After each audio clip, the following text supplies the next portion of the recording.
عبده المصطفى وآله وصحبه المستقيمين الشرف، وبعد. في عجالة سريعة نتدبر فيها نعمة الله عز وجل أن من علينا بإدراكنا لهذا الشهر الفضيل.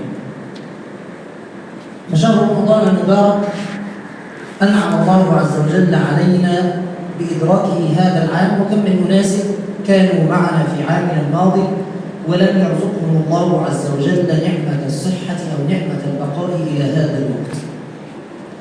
فهي نعمة يجب علينا أن نقف معها وقفات. أنعم الله عز وجل علينا بأن رزقنا إدراك هذا الشهر بأن نصوم نهاره وأن نقوم ليله.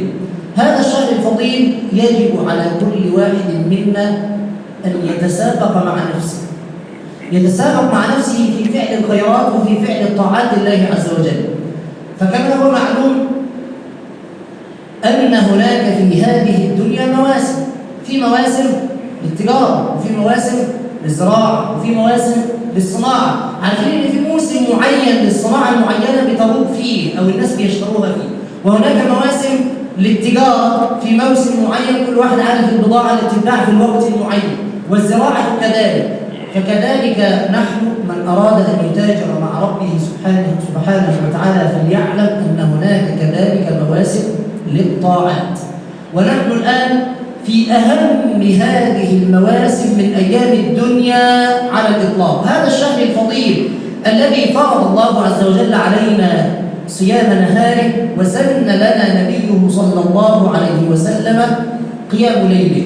هذا الشهر الفضيل يجب على كل واحد منا أن يضع له خطة. إزاي هقدر أستغل هذه الأيام المباركة؟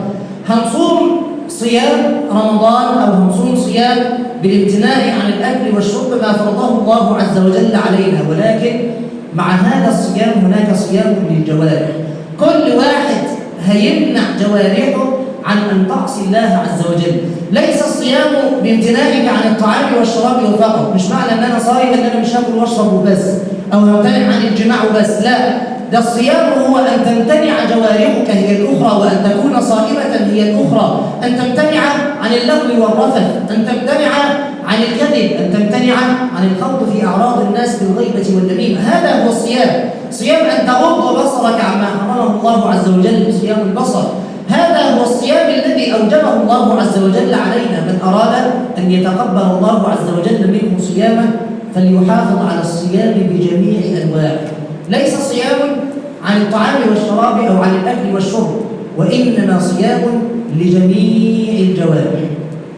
هذا هو الأمر الأول. الأمر الثاني، يجب على كل واحد منا أن يساهم في كل أبواب الخير. كل أبواب الخير.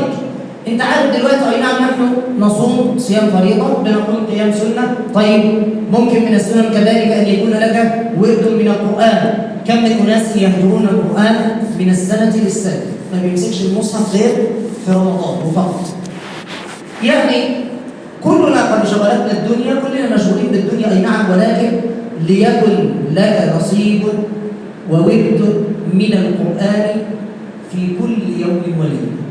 حط لنفسك خطة، كل يوم أنا هقرأ جزئين 3، وحافظ وجاهد نفسك إنك تأدي الورد بتاعك كل يوم.